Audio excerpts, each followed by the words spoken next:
que vous allez bien, que vous êtes en pleine forme. On se retrouve dans une petite vidéo cosy. Je suis en training, je suis chez moi dans mon fauteuil. Voilà, comme vous l'aurez vu dans le titre et comme vous l'avez aperçu sûrement au niveau de mes réseaux sociaux.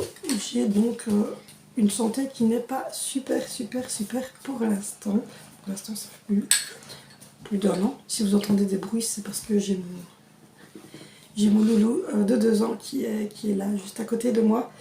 Et donc, si vous entendez des bruits, si vous voyez passer une main ou quoi, voilà, c'est lui en fait qui joue à côté de moi. Et comme les autres sont à l'école et que mon barbu est en train de travailler ici devant, il ne s'est pas regardé au petit en même temps. Donc voilà, du coup, je couperai si jamais il y a un problème, je reprendrai après. Donc voilà, je me suis fait un petit thé au citron et on va un peu parler de ce problème de santé que j'ai depuis la naissance de mon bébé, donc depuis la naissance de Sandro. Ça fait 2 ans que j'ai beaucoup de mal à survivre, on va dire ça comme ça. Tout s'est bien passé, il n'y a pas eu de souci à ce niveau là, Sandro va bien, enfin, voilà. C'est juste que si vous vous rappelez, j'ai fait énormément de problèmes de santé. J'avais des douleurs partout, j'étais fatiguée, j'ai eu beaucoup de problèmes au niveau urinaire, j'étais globalement vraiment très affaiblie. Je suis désolée. J'étais globalement très affaiblie et pendant quelques temps on a cherché ce que j'avais et on n'a pas trouvé. J'ai fait une prise de sang en février qui était excellente, il n'y avait même pas de cholestérol, il n'y avait pas de problème au niveau du foie, des intestins, du pancréas, voilà, tous ces endroits-là, il n'y avait pas de problème de globules, il n'y avait pas de diabète, il n'y avait pas de problème de thyroïde, il n'y avait pas de cholestérol, il n'y avait pas d'inflammation, d'infection, en tout cas dans mon système sanguin. On ne touche pas ça. Dans mon système sanguin, donc tout était bon et donc on ne comprenait pas pourquoi j'étais aussi fatiguée, pourquoi j'avais des douleurs parfois un peu dans le ventre, pourquoi j'étais tout le temps pas bien, fatiguée. J'étais fort ronde, j'avais pris comme si j'étais enceinte au niveau du ventre. Donc j'étais vraiment j'étais très ronde au niveau du ventre, j'étais gonflée de partout. J'étais vraiment pas bien.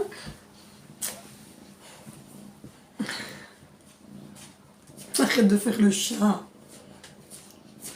Donc voilà, oui, c'est parce qu'on a des chatons et donc il imite ces braves petites bêtes.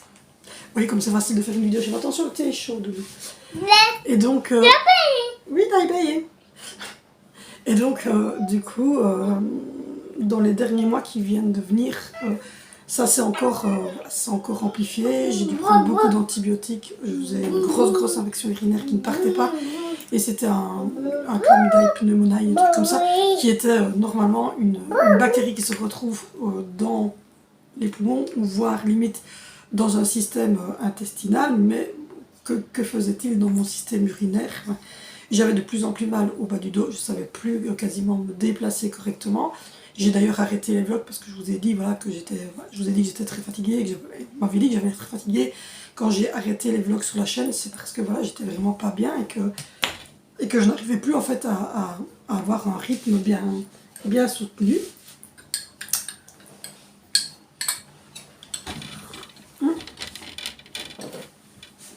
Attention, si vous posez la question, c'est du thé vert au citron et j'ai le même à l'orange.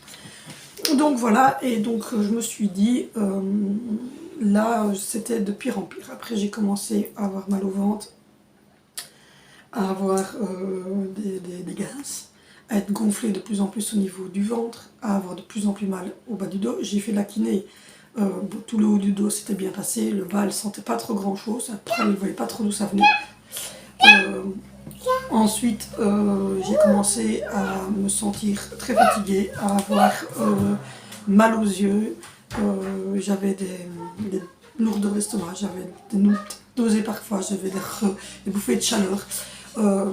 J'avais oui, j'avais des gaz, beaucoup, c'était le gros problème. Ça l'est toujours, hein, mais bon, voilà. Des petits boutons qui arrivaient partout. D'ailleurs, j'en ai un petit truc ici en dessous, donc si vous voyez que je suis un tout petit peu gonflé en dessous de l'œil, c'est pas grave. J'avais parfois un drôle de goût au niveau de la bouche. J'avais des vertiges. J'étais vraiment pas bien, c'était vraiment... Voilà, tout mon organisme qui était pas bien, quoi. Et là, grosso modo, ces dernières semaines, je n'allais quasiment plus aux toilettes, donc j'étais vraiment hyper constipée. J'étais toute gonflée, toute lourde, et voilà, c'était de la transpiration, ça c'était de pire en pire, et j'ai commencé à avoir de plus en plus de petites douleurs qui s'installaient à côté de l'utérus, donc c'était pas l'utérus, c'était à côté de l'utérus, et j'étais vraiment pas top. Et du coup, là j'ai téléphoné à mon doc et j'ai dit à son secrétaire médical les symptômes que j'avais. Elle m'a dit j'ai une place aujourd'hui, est-ce que vous la voulez? Je dis oui, oui. Donc cette semaine je suis allée chez le médecin et quand je suis arrivée, il m'a tout de suite préparé le papier ici et il m'a demandé de répéter les symptômes, de voir comment étaient mes selles. Donc mes selles étaient ou bien très très dures et elles sortaient quasiment pas, il me faisait saigner, ou bien c'était tout granuleux qui sortaient, mais sans sang dedans évidemment, parce que s'il y a du sang dans vos selles, il faut vraiment voilà, faire des examens, mais là il n'y avait pas de sang. Quand je dis ça me faisait saigner, c'est sur le moment où ça sortait, c'était du sang très rouge, vraiment très peu de sang, et ça s'arrêtait tout de suite, quoi. Ça n'arrivait qu'une seule fois aussi. Et où alors c'était des selles très granuleuses avec des glaires dedans très blancs. Et donc ça, c'est tous les symptômes que je viens de vous dire sont en grosse partie les premiers symptômes que vous ressentez quand vous avez le SCI, c'est-à-dire le syndrome du côlon irritable et des intestins, parce que moi c'est les deux en fait. Donc les intestins sont hyper gonflés, donc il a palpé pour voir si on ne sentait pas de masse et si on ne devait pas se diriger vers autre chose. Je peux vous dire qu'on a eu très très peur, que ce soit moi, ma maman ou ma fille. On a quand même eu très très peur que ce soit autre chose que le syndrome du côlon irritable, parce que ben voilà. Mais voilà, à la palpation, etc., il m'a dit il n'y a rien du tout, on sent tout est gonflé, tout est gonflé, tous mes intestins sont énormes, ils sont gonflés, mon côlon est très très gonflé, d'ailleurs il est tellement gonflé en fait que il appuie sur les nerfs, etc., les reins, etc., mais il appuie surtout sur les nerfs et il provoque cette douleur que j'ai dans le bas du dos. Il y a également... Je suis désolée, c'est mon fils. Il y a également...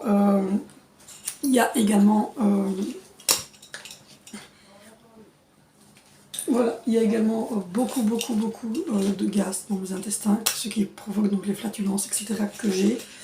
Et du coup, le syndrome du côlon irritable, donc le SCI, en fait, n'a pas de traitement.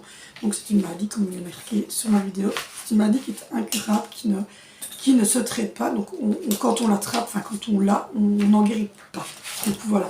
Parce qu'en fait, c'est le côlon qui s'irrite, c'est les intestins, ça gonfle, ça provoque des grosses constipations comme moi j'ai, ou de la diarrhée, ou les deux. Ça dépend un petit peu de votre métabolisme. Moi c'est la constipation.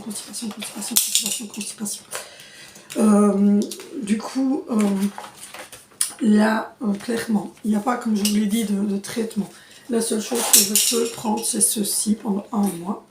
Donc c'est Enterophytol Plus, c'est pour le confort digestif à base de curcumine et de berbérine. Et donc c'est autorisé au-dessus de 12 ans, c'est interdit pour les femmes enceintes et les femmes allaitantes. Donc je tiens à le dire, et en dessous de 12 ans c'est interdit aussi. Donc toujours bien attendre que votre médecin, même si ce sont des compléments alimentaires, attendre que votre médecin vous les donne, parce que c'est pas bon pour tout le monde. Donc ça, j'en prends un tous les jours, ça fait déjà 4 jours que j'en prends, et il y a eu une grosse amélioration puisque j'ai été aux toilettes, donc je suis assez contente. Je prends ceci, voilà, le ZenP, qui est pour le stress et la fatigue. Par contre là, c'est bon pour les femmes enceintes, les femmes allaitantes, il n'y a aucun souci. Et donc c'est pour le stress et la fatigue, puisque le stress et la fatigue sont... le stress, va engendrer en fait le côlon irritable et la fatigue est un des symptômes. Donc évidemment, celui-ci il traite les deux. Et je me suis pris de moi-même, mais ça j'en avais parlé à mon médecin, il m'avait dit que je pouvais prendre des petits shots pour l'immunité. Ça se présente une petite fiole comme ceci. J'ai trouvé ça chez Aldi, mais vous trouvez ça partout en pharmacie, dans toutes les grandes surfaces. Donc il y en a 7 jours, c'est la vitamine C, D3, B1, B2, B6, sélénium, en zinc. Donc voilà, c'est un goût agrume. Donc pour le moment, moi je prends ça. Et donc pour améliorer ma santé, j'ai reçu ce petit papier qui est la Fondation de recherche des maladies de l'appareil digestif et de nutrition. Donc c'est Digescience et du coup j'ai toute une liste en fait où vous voyez, je vais vous faire comme ça si vous voulez faire un arrêt sur l'image et un zoom. Voilà. C'est tout ce que je peux manger, tout ce que je ne peux pas consommer. Donc les pauvres en FODMAP. Donc le FODMAP c'est le FODMAP. C'est tout ce que je peux consommer. Et tout ce qui est riche en FODMAP, FODMAP, comme ça vous pouvez le voir sur internet, c'est le FODMAP, globalement c'est tous les aliments qui sont qui fermentent, tous les aliments fermentent. Donc au niveau de la viande, de la volaille, du poisson et des œufs, tout est autorisé. Donc voilà, tout est autorisé. Parce que tout ce qui est bœuf, poulet, thon, conserve, œufs, poisson, agneau, porc, crustacés, dinde et viande froide sont pauvres en FODMAP. Donc voilà. Ensuite, par contre, tout ce qui est riche en FODMAP, c'est les plats cuisinés avec des ingrédients riches, donc tout ce qui est lasagne, tout ce qui est pizza, tout ce qui est plat préparé qui serait industriel et qui serait trop riche, je ne peux pas les consommer. En laitage, en fait, je peux manger du lait et des yaourts sans lactose, du beurre, du fromage à pâte dure, du brie et du camembert. Par contre, Sandro, chut. Par contre, oui, tu fais trop de bruit. Oui, mais tu fais trop de bruit. Par contre, j'ai dû arrêter le lait de vache, le lait de brebis, le lait de chèvre, les yogourts, la crème anglaise, la crème glacée, les fromages blancs, le chocolat et les fromages à pâte molle. Donc voilà, tout ça, je peux plus consommer. Pour ce qui est des céréales, avoine, et poteries, tiapoca, quinoa et maïs sont autorisés. Tous les produits à base de blé et de seigle, il faut éviter. Maintenant, au niveau féculent, je peux tout manger. Pommes de terre, patates douces, riz, pâtes, et tout ça je peux manger. Favoriser au maximum ceux où il y a le plus de fibres. S'il y a moyen de prendre complet, vous les prenez complet, mais en tout cas, favoriser ceux où il y a le plus de fibres. Mais tout ce qui est à base de blé, donc comme le pain blanc par exemple, ça il faut éviter. Donc je mange du pain gris. Pour ce qui est fruits, bananes, baies, raisins, kiwis, fraises, kumquat, citron, désolé je vais mettre la fiche en même temps, mandarine, clémentine, orange, fruits de la passion, ananas, rhubarbe, melon, je peux manger. Tout ce qui est pommes, abricots, dattes, cerises, framboises, goyaves, litchis, mangue, nectarines, pêche, poire, figues, prunes, kaki, pastèques, fruits en conserve et fruits secs, il faut que j'évite. Donc voilà. Je vous avouerai que ça c'est très très dur parce que moi je mange les noix. Donc voilà. Mais je juge que les noix en fait c'est bon. Voilà. Mais non, ça c'est. Voilà, moi je mange des noix. Voilà, c'est tout.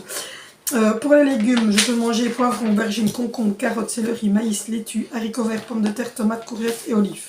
Il faut absolument que j'évite les avocats, les artichauts, les poireaux, les betteraves, les brocolis, les choux Bruxelles, choux-fleurs, fenouil, céleri, champignons.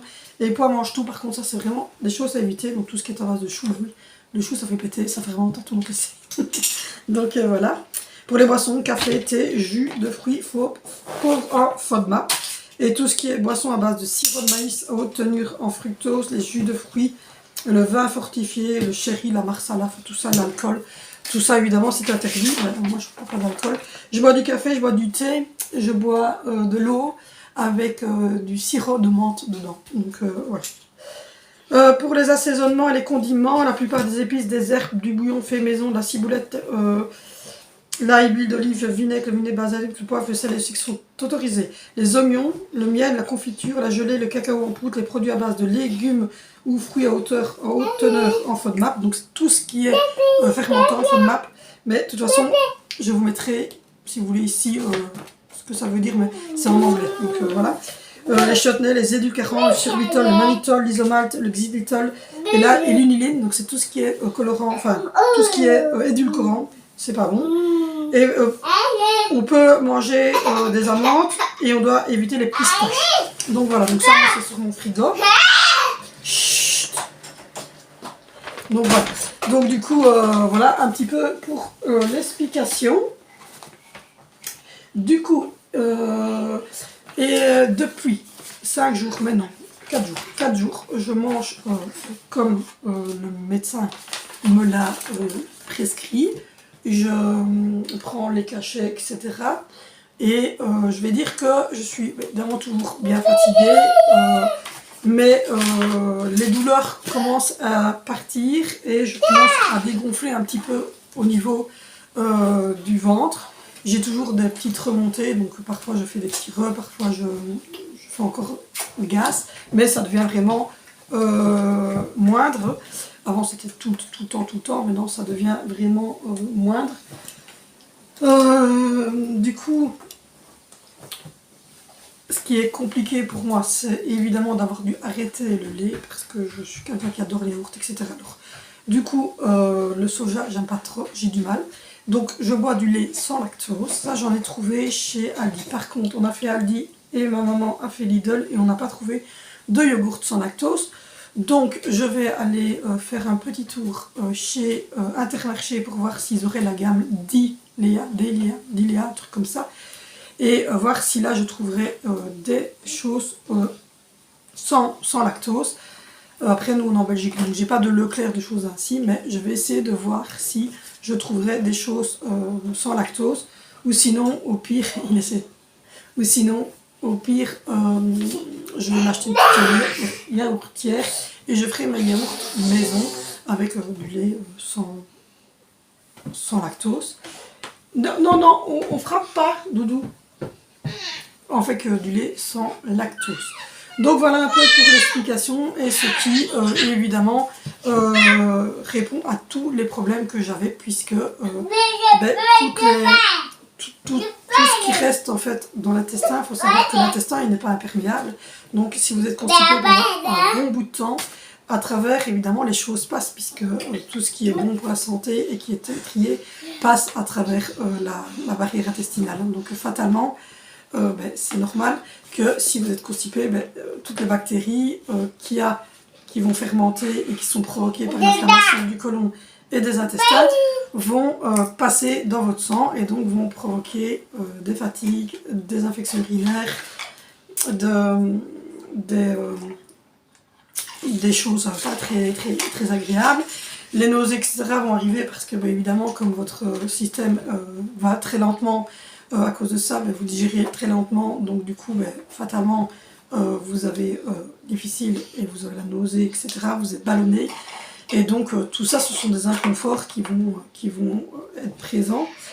Et chut, mais normalement, voilà, en mangeant, arrête, laisse le petit chat tranquille, tu lui fais mal. Mais en mangeant de la manière dont je viens de vous dire. Alors pour vous situer,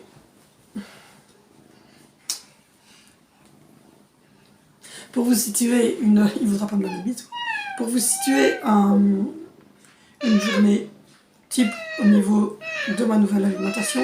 Le matin, je mange un kiwi ou une banane avec une tranche de pain gris avec du beurre, du sel dessus, une tasse de café avec un sucre et du lait sans lactose dedans. Vers 10h30 à bouger, je mange une petite clémentine avec des noix et un petit abricot, c'est pas des fruits, c'est des fruits déshydratés, donc voilà. Je mange ça vers 10h. Je bois un petit thé de temps en temps. Hein, je bois un petit coup. À midi, je mange des féculents, donc ou bien je mange bien souvent du pain avec un petit peu de beurre Je mange 2 tranches de pain avec du beurre, je mange du fromage à pâte dure, je mange voilà, ou du jambon, ça dépend. Et j'aurais bien voulu trouver un yaourt sans lactose pour accompagner. Donc voilà, ça je chercherai. Et puis alors vers 3h30, 4h, je bois mon petit café avec du lait sans lactose, toujours hein, c'est obligatoire. Et si j'ai un peu faim à ce moment-là, je vais manger une petite poignée de noix ou une petite compote. Mais ça aussi c'est compliqué parce qu'au niveau de la compote il y a des pommes dedans, donc c'est pas la meilleure chose, mais bon c'est cuit, donc comme c'est cuit c'est un peu moins nocif. Ils perdent un peu plus de leur mauvaise chose. Ensuite vers 18h on prend le souper, donc là je mange normalement vous l'avez compris, au niveau des légumes il y a quelques freins, mais c'est des légumes que nous on mange pas spécialement parce que nous on mange carottes, mais ça au cas où si je peux. On mange de la carotte, on mange de la salade, on mange des haricots verts, on mange des épinards, on mange de la courgette, on mange des ratatouilles avec de la tomate, courgette mélangée, on mange... voilà, c'est à peu près ce qu'on mange comme légumes. Les enfants aiment bien le chou rouge, moi j'en mange pas, donc j'aime pas trop, donc voilà. Mais à part ça, voilà. J'ai pas un gros frein parce qu'on n'aime pas les champignons. Et je ne sais plus ce qu'il y avait d'autre comme légumes, enfin c'est des légumes, les choux, tout ça, je ne mange pas énormément. Et voilà, les artichauts, l'avocat, asperges, betteraves, on ne mange pas. Poireaux, les enfants ils n'aiment pas. Les champignons, on n'aime pas non plus. Et choux, chou-fleur, c'est pas des trucs que nous on mange. Donc voilà, et donc je mange n'importe quelle viande, poisson le soir. Avec pommes de terre, riz, pâtes et je mange alors un légume au choix. Ça m'arrive une fois de temps en temps de manger des frites, mais on n'en mange pas souvent, donc il n'y a pas de souci. Et donc le seul petit bémol pour l'instant, c'est de trouver les yogourts sans lactose, mais je ne me décourage pas, je vais finir par les trouver. Et sinon, voilà, je vous ai parlé de tout, je vous ai donné un petit peu les informations. C'est papa dehors, oui. Je vous ai un peu donné toutes les informations sur ce syndrome. J'en reparlerai, je vous ferai sûrement une vidéo sur une journée type au niveau alimentation de ce que je consomme. Arrête avec ce chaton, tu lui fais mal. Stop. Vous voulez des enfants, il a mis des heures, 3 minutes dans l'autre. C'est nos enfants, on les adore. Hein. Donc voilà, en tout cas, j'espère que cette vidéo vous aura plu, aura répondu à vos questions, parce que je sais que j'étais pas bien ces derniers temps, et que ben, voilà, tout le monde se demandait un petit peu ce que j'avais, et qu'on voyait ben, sur les stories que j'avais dit que ben, j'étais encore fatiguée, etc. Et que là, dernièrement, je vous avais dit que ben, voilà, on avait trouvé enfin ce qui se passait dans mon corps. Voilà, donc ça fait maintenant 5 jours que je mange de la manière dont le médecin m'a donné complètement. J'ai changé du jour au lendemain. Je veux dire, je suis rentrée du médecin en 11h du matin, j'ai arrêté tout. Donc voilà, j'étais déjà revenue avec du lait sans lactose et j'avais déjà repris du pain gris. Voilà, j'avais déjà... Chut, non, tu fais beaucoup de bruit. Et j'avais déjà repris plein de choses. J'avais déjà repris le médicament qu'il m'avait prescrit. Donc voilà, donc j'avais vraiment déjà tout. Donc j'ai commencé bam d'un coup. Et je peux vous dire que là, à l'instant, je me sens déjà mieux. Alors, pas...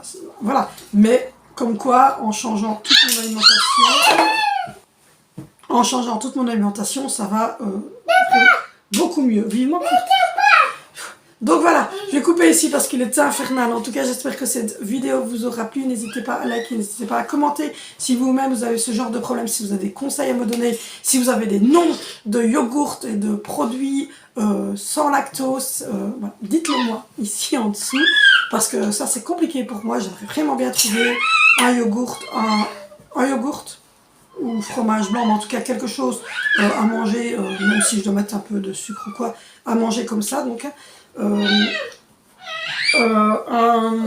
et de la crème liquide pour faire les repas, même si ça je la mettrai pour tout le monde, sans aucun souci. Mais donc voilà, dites-moi si vous avez vous aussi ce problème et si vous avez des marques à me conseiller au niveau du sans lactose. Parce que c'est vraiment le truc que je dois retirer le plus possible de mon alimentation. Donc voilà, moi je vous souhaite une excellente journée, soirée, nuit, selon quand vous regardez cette vidéo. Et n'hésitez pas à aller voir mes autres vidéos, n'hésitez pas à me retrouver sur Facebook, car je suis également conseillère Shogun. N'hésitez pas non plus à me retrouver sur Instagram parce que je fais des stories régulièrement. Voilà, moi je vous fais de gros bisous et on se retrouve bientôt.